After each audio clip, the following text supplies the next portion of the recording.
ఇది ఎంత వింతగా ఉంటున్నదంటే, ఇది ఇంటికి వెళ్ళిన తర్వాత మీరు చదవండి ఒక ప్యాసేజ్ ను. ఇది ఎప్పుడు అంటున్నదంటే ఈ యొక్క సన్నివేశం, it is about a battle field. Battle field అంటే ఏమంటారండి? యుద్ధ భూమి. యుద్ధ భూమిలో మామూలుగా who will lead the army? మామూలుగా యుద్ధంను లీడ్ చేసేది ఎవరు ఉంటున్నారంటే ఆర్మీ కదా. అయితే ఇక్కడ వింత ఏముంటున్నదంటే, ఈ యొక్క యుద్ధంలో ఒక ఆర్మీని ఎవరు లీడ్ చేశారంటండి? గాయకులు. గాయకులు, the Levites were in the front of the army.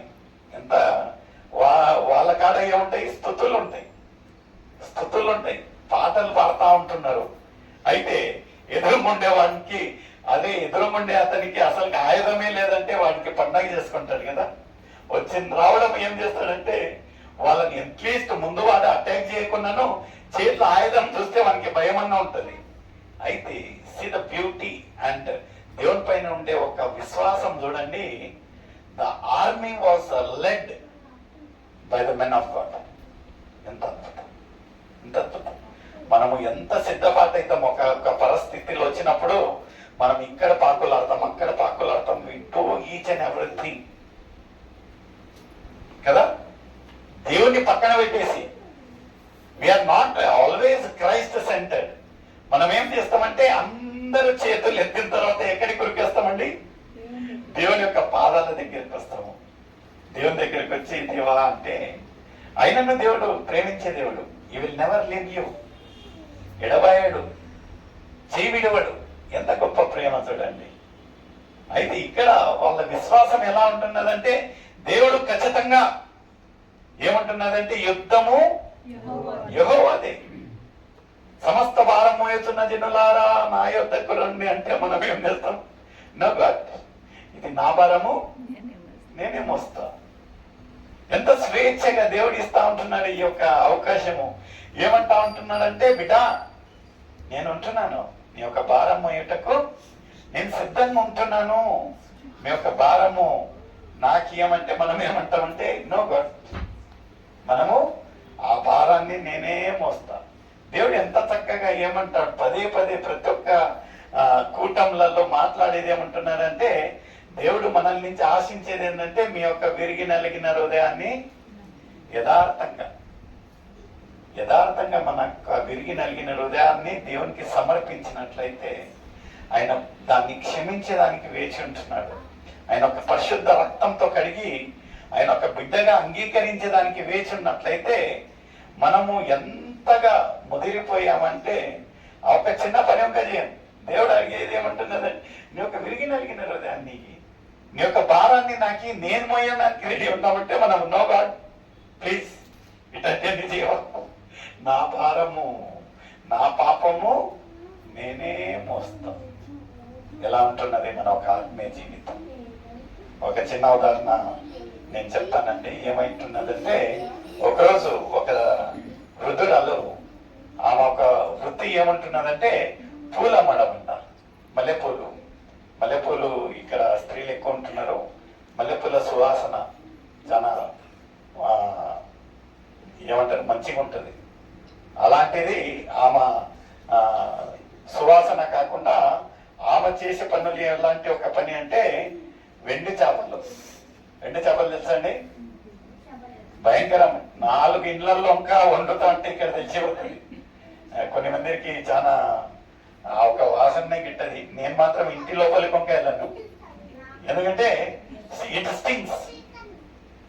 ఆ ఒక్క వృత్తి బాగా బుట్టను తలపైన పెట్టుకొని గమగమా అంట లైన్ తిరుగుతూ అమ్మే ఒక వృత్తిలో ఒకరోజు ఏమయ్యాదంట, ఆ ఒక అమ్మడంలో కొంచెం ఆలస్యమైంది. She lost last bus miss చేసుకొని ఆ రోజు అక్కడే స్టే చేయాల్సి వస్తే, ఆ ఒక బస్ స్టాండ్ కు చుట్టుపక్కల ఉన్న ఒక నివాసంలో అడిగాదంట, అయ్యా నేను లాస్ట్ బస్ పోగొట్టుకున్నాను, రేపు ఉదయాన్న ఫస్ట్ బస్ నేను వెళ్ళిపోతాను, ఈరోజు వసతి గృహ ఏమన్నా ఉన్నట్లయితే అంటే, అమ్మా ఎందుకు బాధపడతావు, మా ఇంట్లోనే మీరు ఉండండి, భోజనం చేసుకోండి, ఇక్కడనే మీరు పనుకోండి, ఉదయాన్నే కావాలంటే మీరు వెళ్ళిపోండి. ఎంత చక్కగా ఆమెకు చాలా సంతోషం అయ్యి ఆ రోజు వాళ్ళతో పాటు భోజనాలు చేసుకొని ఆమెకు ఒక ప్లేస్ చూపించారంటే, ఇక్కడ పనుకోండి.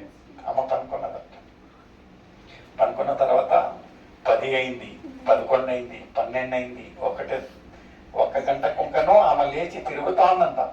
నిద్ర రావటంలా ఆమెకు. మామూలుగా మనకేమనిపిస్తుంది అంటే కొత్త ప్లేస్కి వెళ్తే మనకు అంత ఈజీగా నిద్ర రాదు.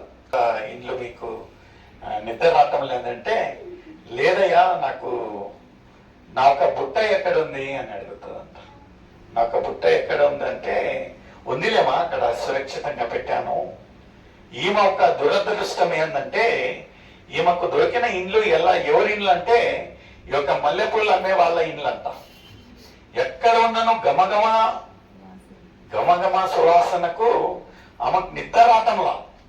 ఎందుకంటే ఈమె వృత్తి ఏమంటున్నది, ఎండి చేపలు ఎత్తుకొని తిరిగి ఆమెకు ఆ ఒక సువాసనకు తలనొప్పి వచ్చి నిద్ర రావటంలా. ఆ తర్వాత అడిగాదంట, అయ్యా నా ఒక బుట్ట ఎక్కడుంది, నా ఒక సంచి ఎక్కడుంది అంటే, అమ్మా మీరు రెస్ట్ తీసుకోండి రేపు అంటే, లేదయ్యా అది ఇయ్యండి నేను అప్పుడే నిద్ర అనుకుంటా. అంటే ఈయనకేమనిపించేదంట, ఆ రోజంతా వాళ్ళు పని అమ్మి డబ్బులు ఉంటాయి కదా, సో డబ్బు మనం ఏమన్నా తీసుకుంటామని భయపడి ఇట్ట చేస్తానని ఆమె సంచి తెచ్చి ఇచ్చేసిందంట. ఇచ్చేసరికి ఈమె ఏం చేసిందంట, ఒక సంచిని తల కింద పెట్టుకొని బాగా పనుకున్నదంట. ఎందుకంటే she's tuned up with that smell. ఆ ఒక వాసనకు, ఆ ఒక చెడు వాసన ఉంటేనే ఆమెకు నిద్ర. మనొక జీవితాలలో దేవుడు సమస్త భావమైచున్న జనులారా నా యొద్దకు రండి, నేను మీకు ఒక సువాసన ఇస్తానంటే, వద్దు మాకు సువాసన వద్దు, మాకు వాసననే కావాలని మనం ఏం చేస్తా ఉంటున్నామంటే, మన యొక్క రోత జీవితాలను దేవునికి సమర్పించటంలో వీఆర్ ఇన్ హంట్. ఎక్కడికి వెళ్ళినను ఆ ఒక రోత పాపస్థితి జీవితాన్ని తీసుకొని వెళ్తా ఉంటున్నాం, కానీ we are not ready to surrender to God. We are not ready to surrender. దేవుడు ఏమన్నా కోరుతా ఉంటున్నారండి రక్షణ బదులుగా? It's a free gift. Salvation is a free gift. It's a individual gift. ఉచితంగా ఒక వ్యక్తిగత రక్షణ ఇస్తా ఉంటే వి డోంట్ కేర్ ఇట్. అయినా ఆశీర్వాదాలన్నీ రావాలి, అన్ని మేలులు జరగాలి, అన్ని అద్భుతాలు మన యొక్క జీవితాలలో జరగాలి, కానీ మనం మాత్రం we never surrender our selfs to God. How is our spiritual life? చూడండి ప్రియమైన సోదరుడా, never ever think that this is not our destiny. ఇక్కడ మనం యాత్రికులం మాత్రమే. We are just passengers. ఇక్కడ వీఆర్ జస్ట్ ట్రావెలింగ్. ఇక్కడ మన గమ్యం ఇక్కడ కాదండి, అక్కడ ఉంటున్నది. ఎందుకంటే దేవుడు మన కొరకై స్థలాలను సిద్ధపాటు చేశాడు. అయితే మన యొక్క జీవితాల్లో మనం ఇదే సొంతం అనుకుంటా అంటున్నాం, ఇదే గొప్పగా మనం జీవిస్తా అంటున్నాం. But this is not the thing. మన ఒక డెస్టినీ, మన ఒక గమ్యం ఏందనేది మనం తెలుసుకున్నట్లయితే we can spiritually grow in our life. నిజంగా ప్రియమైన సోదరుడా, we really feel happy about this family. ఎంత కృతజ్ఞత భావంతో వాళ్ళు ఒక సహవాసాన్ని, ఇక్కడ దేవుని యొక్క సన్నిధి మా ఒక ఇంటికి రావాలి, దేవుని యొక్క ప్రేమ, దేవుని యొక్క కృప మా ఒక ఇంటికి రావాలని మమ్మల్ని ఆహ్వానించుంటున్నారు. చాలా సంతోషం నిజంగా. బాబు వల్ల తోటి నాకు 1998 నుంచి మా ఒక అప్రెంటిస్ బ్యాచ్. సో 98 నుంచి ఇప్పుడు 24 వరకు we have a beautiful relationship. అప్పుడునో ఇప్పుడునో there is no any change in our talk or in the conversation. చాలా బ్యూటిఫుల్ గా ఇప్పుడు ఇంకా ఎక్కువగా ఆత్మీయంగా మాట్లాడతాం. అప్పట్లో ఏం పెద్దగా లేదు, కానీ really I like to appreciate. ఏంటంటే ఎప్పుడు కలిసి నన్ను ఈ has a hunger about spiritual గా ఈ starts talking. He has dedicated and submitted his life. దేవుడు ఎంతో అద్భుత రీతిగా is going to shape your life and your family. ఇక్కడ ఉన్న వారందరినీ, ఎందుకంటే దేవుడు నిన్న నేడు నిరంతరము ఎప్పుడు మారని దేవుడు. ఆ రోజు అబ్రహాంకు ఏమైతే ఆశీర్వాదం ఇచ్చి ఉంటున్నాడో, ఈ రోజు మనకు ఇంకా ఈయనకి ఆశీర్వాదం ఈయనకి వేచి ఉంటున్నాడు. But the only thing is we have to submit ourselves. We have to submit ourselves. We must have a proper relationship with God. నిజంగా మన ఒక విరిగిన అలిగిన హృదయాలను దేవునికి సమర్పించినట్లయితే ఎంతో అద్భుతంగా దేవుడు God is going to bless us. మనమందరం కళ్ళు మూసుకుందామండి.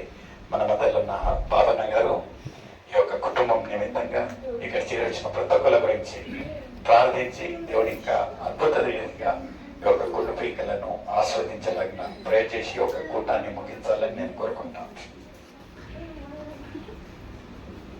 దయచేసి అందరూ కళ్ళు మూసుకున్నట్లయితే మనం ప్రార్థన చేసుకుందాం. సర్వశక్తి కృపగల మా తండ్రి, దయగల మా ప్రభువా, మా రక్షక యేసయ్య, మీకు స్తుతులు, స్తోత్రాలు, వందనాలు, కృతజ్ఞతలు చెల్లిస్తున్నాం. బిడ్డలము నాయన ఒక చిన్న మందగా